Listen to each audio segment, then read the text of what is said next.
In episode 4, I referenced a tour I went on with Marlon through HiFi Mycology, the mushroom farm where he does his daily shroom shopping. At first, I thought I was going to a farm, dirt, rows of crops. But HiFi Mycology is not that type of farm. It's an indoor facility with chillers and misters humming in the background.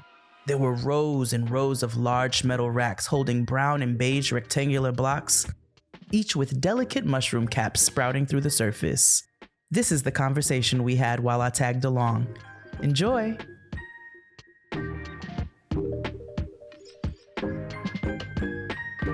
So, it's a day in the life of Marlon. Yes. We're going to your truck. Okay. We're cooking oyster meat. Yeah, we got the oyster mushrooms. Yeah. Tell me we have little oyster mushrooms here. Yes. What's the difference between these and the big boys? So basically, this is the stage that they're in, and eventually, and we're looking at these clusters here, which are a little bit larger than those. This is what I prefer, but these are going to end up being big, beautiful, shelled mushrooms. And the whole oyster comes from the way the shell looks. The shell looks just like an oyster mushroom or oyster shell. So these are the ones kind of looking more like this that I typically will go with. They're extremely versatile, and what I love about these is they can get huge. When I'm talking about the size of a couple of fingers. Petals. Absolutely beautiful petals. Yeah. And so I like to, in addition to making it taste good, I want it to look crazy. I want it to be the So will you cook it at this stage? So no, what I'll do is they probably have another 3 or 4 days where within 3 or 4 days, they'll actually be a little bit larger. The shell will be a little bit larger too. It'll be a little bit more dense as far as the stem goes. Because again, what we want is that meat that looks and feels just like, whatever, animal products, fried chicken that you're looking for. So everything that I do kind of mimics what you would get in your typical fried chicken type situation. Right. Yeah. Okay, so we want them a little more developed than this. Absolutely. Okay, so are we using anything over here? So these are, gotcha, absolutely. So these are more of the ones that right now I'm kind of playing with, and eventually we're going to have another concept. We're going to be using these. So we've got the chestnuts right here. Chestnut mushrooms. These are the beautiful chestnuts. Flavor-wise, I see why they're named that. Yeah. These may be flavor-wise number 1 or number 2. They have a natural nutty and kind of smokiness to them. Nice. When it comes to a mushroom that doesn't have to have a lot done to it, that's the chestnut. The chestnut Literally, mushroom. you could throw this off in the oven. You could get those and cook them on, a reasonably high temp, 400 or so. Put a little salt and pepper, a little oil. Okay. Then add a little barbecue sauce to these joints. When I tell nice you, little sear. Oh my gosh. Okay. Fire. And simple too. So love the chestnuts. One thing that I did with these also, there's a technique called the pressing technique, where what you'll do is, in a cast iron skillet, you'll get your mushroom, add a little bit of oil, then you'll get either 1 or 2 additional cast iron skillets, put it on top, and you'll press it. So what you're doing is you're removing the water, you're also changing the consistency of the mushroom. So literally you can take a big cluster like this, flatten it out to where now it starts looking like a steak. So then once you do that, it'll brown in between it, then you'll start to actually blacken the outsides. Now once you get it flipped, adding a little bit of oil, a little bit of salt, now it's starting to look like a steak. And so then from there, you can add barbecue sauce, you can add your own special seasonings and create what it is you're looking for. If you're looking to make more of like a fajita type situation, use those type of seasonings. Once you have it flattened to where it looks like the steak, then you get you a nice sharp knife, dice that bad boy up. Real thin. Now it's looking just like beef fajitas. So Crazy. because mushrooms hold so much moisture. That's actually, so you've had to really work on the technique. Absolutely. I have pressed probably hundreds of pounds of mushrooms, both for events, along with at home, just to really understand. And the thing is, with mushrooms, they all have their own personality. Yes. Every single batch of mushrooms has their own personality. So there are some that hold more moisture than others. There are others that tend to be a little bit drier, and so you're able to prepare them a little bit differently. But the key is you can do literally 10, 15, 20 different things. You can use these for stir fries. You can slice these up. You can. And I've used these to make a chicken noodle soup. So instead of using chicken for the chicken pieces, I'll get these and I'll slice them up to where they're a little bit thinner. I'll saute them for a little bit. Almost like a shred. You already know. Okay. Yeah, you already know. And then here's the thing, like especially with either the oysters And there's also another one called king trumpets, where they're like this big, they're huge. What you do is you get a fork and you actually take them and you shred them before it looks just like pulled chicken.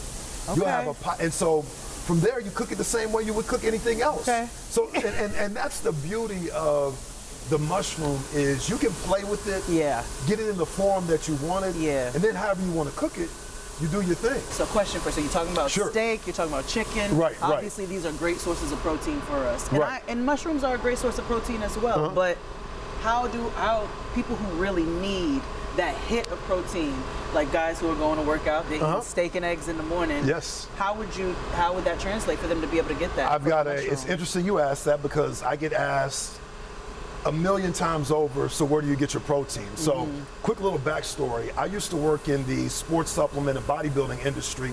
So I used to You're like 1,000 years old. You've yes, I am. I've lived so many lives. So when I worked in the bodybuilding industry selling these proteins, all I did was pound people over the head. You got to have at least 1 gram of protein for every pound of body weight in order for your body to be in this positive zone to gain muscle. Oh, you're blah, the people blah, who blah. made me hate the gym. Continue. Absolutely. I was that guy. I was that guy. So I used to beat you over the head with protein, and that's what I was taught. That's what I understood. So as I made the transition into the plant-based lifestyle and started speaking to medical professionals, etc., it's the nutrients that we need, not the protein specifically. So as I started to focus on eating healthier and upping my level of nutrients, I didn't have a fall off. In fact, it was as if I had upgraded from regular fuel to the high premium fuel based upon what I ate. You went from 83 to a what is it? 92. 91, 92. Exactly. Because here's the thing. To a Lexus. Yeah, which is crazy because as I started eating more mushrooms, eating more plant-based foods, my workouts got crazier. In fact, my oldest son was playing college football at the time. I would work out with him and his cats. And this is when I'm in my 40s, and they were like, yo, your pops is crazy out here. I'm on the track. I'm doing, walking lunges for a mile, then running stands. I'm doing like crazy stuff. And this is all off of plant fuel. This was all off of plant-based fuel. Wow. And it was learning that it wasn't the protein specifically, because you'll get in enough protein if you're eating correctly. Absolutely. But it was the nutrients that I started focusing on. So I was doing more juicing. I was consuming more beets, more carrots, all of that. Yes. And when I tell you I was on fire, I'd never felt like that before. And that's such an interesting take. I haven't really heard that. People are always like protein. But let me tell you what that is. That's a marketing campaign. And I used to be a part of it. In fact, I felt a level of guilt because I was like, I was bamboozled, so I was bamboozling other people too. I had people thinking, nah, you can't do this unless you do that, you do this, you do that. Man, I'm almost 50, and I know for a fact I can get just as busy as a young cat, if not more busier than most young cats. Okay, and again, LeBron. I'm not focusing. You know, like, you ain't gonna, if you pick my son up, you gotta pick me up too. Word, exactly. So for me, learning about what it came from made it to where I was more cognizant, and I just had a better approach to what to put in my body to perform at a certain level. Okay. Yeah. And behind you, I have one more question. Absolutely. These are the beautiful lion's mane mushrooms. Okay, because I was like, what's this cauliflower mushroom? Yo. These right here, if they're not number 1 on my list, number 1 or number 2 as far as my favorites go, because again, as same with other mushrooms, they're extremely versatile. Yeah. First and foremost, when you look at them, how beautiful they are, how you have these big round, and it reminds you of the brain as far as how they look. Yes. You know what I mean? They have this big, cerebral, kind of look to them, which is funny because they are great for your brain. They're great for memory. They're great for cognitive behavior. They're great for attention. They do tons of things for you, and you can actually consume these in food, or you can get tinctures. There's powders, so you can consume these. Teas. Absolutely, you can consume these in a variety of ways. Now, as far as cooking them goes, what I'll do with them, back to the whole pressing technique, I'll take a big, beautiful, cluster like this or this. Usually, in all honesty, I'll get clusters sometimes that are as big as my head. I'm talking about big, huge clusters. Big, exactly. Big peanut style. Exactly. So I'll get these clusters, put them in a cast iron skillet, Again, get some weight that I'll put on top with other cast irons. To press them out. Press it down Okay. to where it's about this thick, same way you would see a T-bone, something like that. Sear the outsides of it, get it cooked good all the way through, then season it however I want to. I'll tell you one thing I'll do too, I'll press it, then after pressing it, I'll take it and put it on the barbecue pit, smoke that bad boy out. Stop it with the nice carcinogens. Oh, nothing like it. There's nothing like it. Exactly. Yo, get some carcinogens off in you, but flavor-wise, once you smoke them things, again, you wouldn't know what you were consuming unless you watch it from start to finish. I love opening people up to the beauty in mushrooms because I hated mushrooms, but it took allowing myself to be enlightened. And be opened up a little bit. Absolutely, you get older, you get wiser. I love how you've focused on the flavor aspect. Yes. And I love how you've also been really intentional with the health aspect and getting your knowledge up on it, right? Absolutely, you have to, and I'll tell you one thing that was important for me was the relationship I have with food.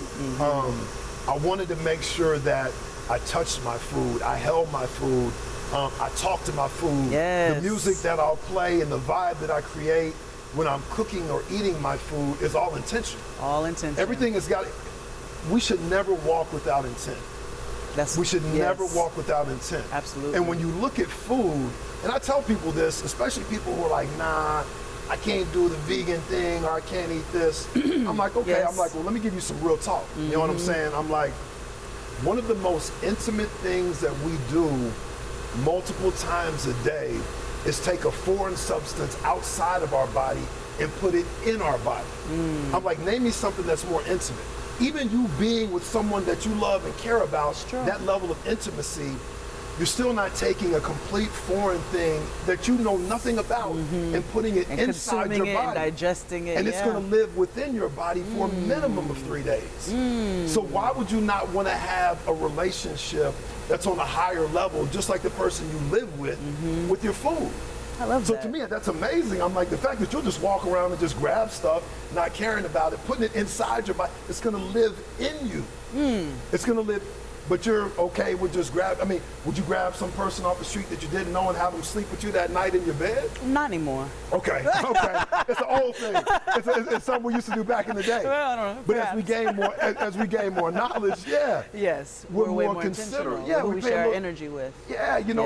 Your food is on that same level. Yes. So for me, that's why I really pay attention. I like to touch my food. I'm also conscious of my attitude when I'm preparing food for others. Yes. Because that transfer of energy. We can get it. We are going to talk about that because I think that is so important. Yes, absolutely. I definitely